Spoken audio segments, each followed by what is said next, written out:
To Bryan County, Florida, reading here from WTOC. Woman sues Bryan County Sheriff's Office over false heroin charge. A Florida woman has filed a federal lawsuit against the Bryan County Sheriff's Office, claiming she was wrongfully charged with drug trafficking when deputies mistook instant coffee for heroin during a 2022 traffic stop.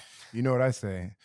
Best part of waking up is heroin in your gut. That's what I'm fucking talking about, brother. That just must be our telepathic connection of comedy. Grade A riffing. How did I know to say that? That's why we're a great comedic like we've been duo. Friends for years. Yeah, dude. You read my mind. You read my mind.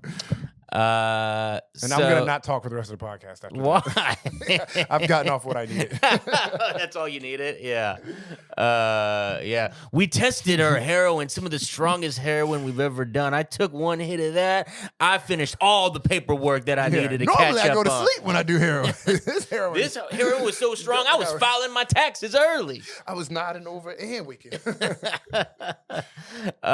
So the lawsuit filed. Let me back up 1 second. Leslie Canales was driving on I-95 through Bryan County on December 11, 2022, when she was pulled over for speeding and failed to maintain her lane. Deputies found a bag of coffee in her car during the stop. The lawsuit filed against Bryan County Sheriff's Office Sheriff Mark Crow and several deputies claims that despite Canales telling officers the substance was coffee, deputies field tested it and received positive results for heroin.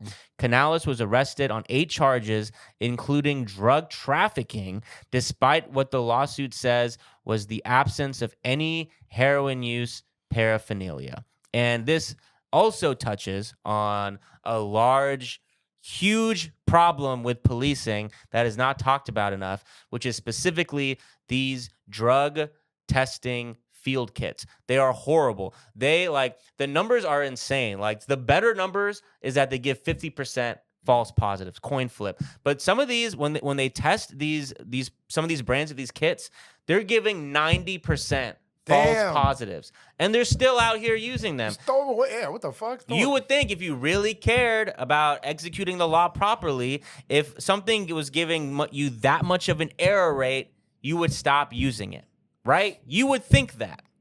90%. So we have another case of this here.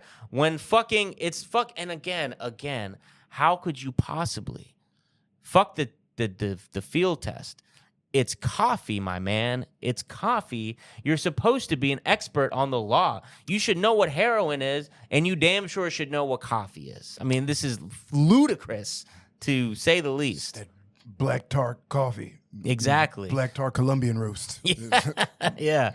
After her arrest, the Georgia Bureau of Investigation lab tested the substance and found it, quote, contained no controlled substances, according to the lawsuit. The lawsuit says despite deputies being aware of the lab results, the heroin charges were not dropped.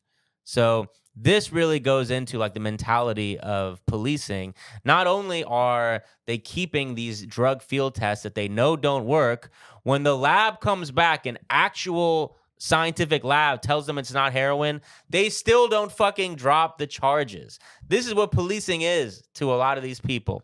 Canales spent over a month in the Bryan County jail until her bond on the drug trafficking charge was reduced and she could pay it. Damn. The lawsuit alleges the drug charge wasn't dismissed until an assistant district attorney on the Atlantic Judicial Circuit viewed the GBI lab report with Canales over a year and a half later in 2024. Oh my God. And these cops have just gone on about their lives. Yes. Just ruined this woman's fucking year. Black woman. Yeah. Just for the record. Fucking, that's crazy that something that's so obvious can ruin someone's life or take I mean, yeah, it's like it's a lot of this police shit is like it's Kafka-esque. It's like I'm just driving home from work one day and all of a sudden, because I have instant coffee in my car, now I'm in jail charged with drug trafficking. I've never done heroin or really even seen it in real life. I'm like, what the fuck does heroin look like?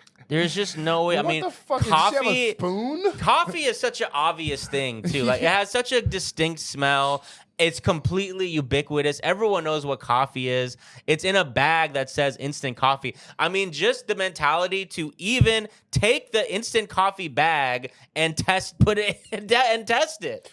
Literal, like I don't even know, like delusional psychopaths. All like I can't even process why they would do some shit like that. Yeah. This lady's year and a half of her life gone away because you confused. Not even confused. I'm quite certain I feel like they knew it was coffee. Yeah. You know. And I want to mention a legendary policing story that is similar to this from back in 2014. Y'all could look it up. There was a lady, I believe also in Florida, who was arrested for methamphetamine when cops found a spoon in her car that had SpaghettiO residue on it. SpaghettiOs, folks. That's what we're talking about here. What do they think drugs are? Yeah.